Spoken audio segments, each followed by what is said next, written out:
এগুলা কেউ কেউ বলেন যে ওমর কাজা করেন, প্রত্যেক নামাজের আগে পরে বেশি করে কাজা করতে থাকেন। তো এটার এমন সুস্পষ্ট হাদিস থেকে কোনো দলিল পাওয়া যায় না।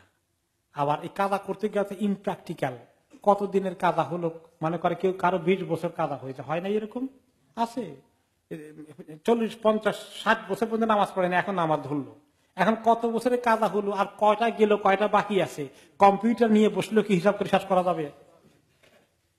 তাহলে তারপরে 2 নম্বর হলো যে এখন যদি কাজা ফিনিশ করা লাগে, তাহলে তো কাজা আর সুন্নত দুইটাকে মিলাইলে কোনটার গুরুত্ব বেশি, ফরজের গুরুত্ব বেশি না সুন্নতের গুরুত্ব বেশি? তাহলে তার সব সুন্নত বাদে খালি ফরজ পড়া দরকার সারাদিন, তাহলে তার তাহাজ্জুদ বাদ দিয়ে খালি এই কাজা ফরজ করা দরকার, তারাবি বাদ দিয়েও তার খালি ওইটাও দরকার, তাহলে তো আর কোনো নামাজই পড়া যাবে না, খালি বসে বসে সারাদিন ফরজ কাজা করতে হবে। তো এটাও তো মানে ইমপ্র্যাকটিক্যাল।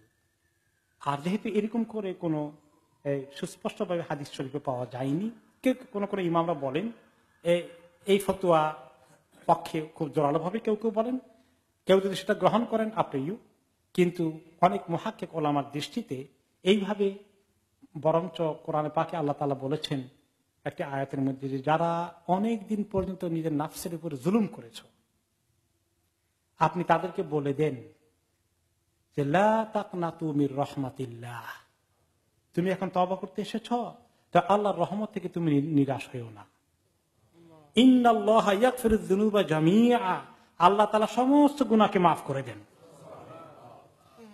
এবং এইভাবে তওবা করে, আর যদি তারা নেক কাজ বাড়িয়ে দেয়, এখন তারা নেক কাজ বাড়িয়ে দেয়, শুধু নফল কাজ বেশি করে করতে থাকে, তাহলে আল্লাহ তাআলা এগুলো মাফ করে দেন। শুধু তাই নয়, তিনি ফারদার অন্য আয়াতে বললেন ফাউলাইকা ইবাদদিলুল্লাহু সাইয়্যাতিহিম হাসানাত, আল্লাহ তাআলা এই সমস্ত লোকদের যারা এরকম অন্যায় করেছে, গুনাহ করেছে, এখন তওবা করে আর নফল ইবাদত বাড়িয়ে দিয়েছে, আল্লাহ তাআলা তাদের গুনাহগুলোকে এখন নেকিতে পরিবর্তন করে দিবেন।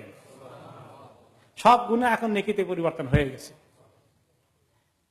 তো এই আয়াত দলিল যে আর কাজা করা লাগবে না, তবে আমল অনেক বাড়িয়ে দিতে হবে। তার এই জন্য এখন কি করা দরকার, যারা এরকম করেছেন খুব কাঁদতে হবে আল্লাহর কাছে। কয়দিন কাঁদতে হবে? একদিন কাঁদলেই হয়ে যাবে? যখনই মনে পড়ে তখনই কাঁদবো যে আল্লাহ আমি যে এত নামাজ কাজা করেছি, আল্লাহ তো মাফ করবেন, কোরআন শরীফে বলছেন, এখন আমাকে মাফ করলেন কিনা সেটা কি গ্যারান্টি পেয়ে গেছি? তাহলে আমি সারা জীবন কাঁদবো যখনই সুযোগ হয়, আর নফল নামাজ বাড়িয়ে দিব, তাহলে আল্লাহ তাআলা আমার এই গুনাহগুলিকে নেকি বানিয়ে দিবেন। আরেকটি হাদিস আপনারা শুনেছেন, গুনাহ নেকি হয় কেমনি? আবার তার পক্ষে একটা হাদিস শুনছেন, আবার বলি যারা মিস করেছেন।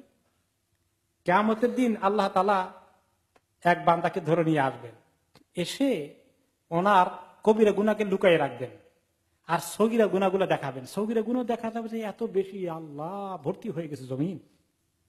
এই বান্দা এইসব সগীরা গুনাহ করছো, তুমি গুনাহগুলো করেছ? যে আল্লাহ আমি তো সব করছি, অস্বীকার করার কোন উপায় নেই। তো সে খুব অনুতপ্ত।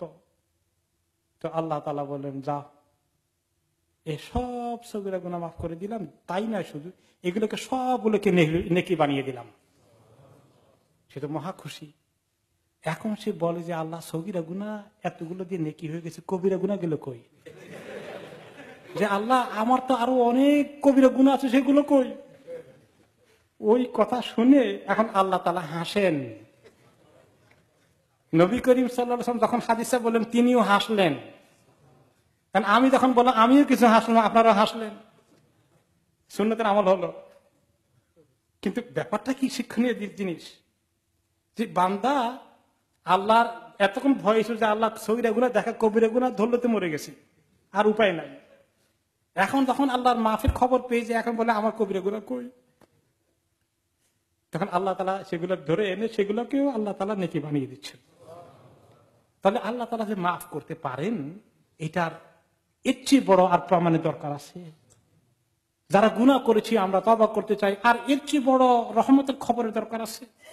আর কতদিন অপেক্ষা করব, আমরা তওবা করব না? কাজেই আমরা কাঁদি, যারা এরকম নামাজ তরক করেছি, কাঁদি আল্লাহর কাছে, আর আমল বাড়িয়ে দিই, অনেক বাড়িয়ে দেই। তাহলে লক্ষণ, যদি আমল বাড়িয়ে দেন, দুনিয়াদারি কমাই দেন, লোভ কমাই দেন, তাহলে আপনার একটা ভালো লক্ষণ হলো যে আল্লাহ তাআলা আশা করা যায় আপনার গুনাহ মাফ করে দিবেন। এবং আপনার গুণাগুলোকে আল্লাহ নেকিতে পরিবর্তন করে দেবেন।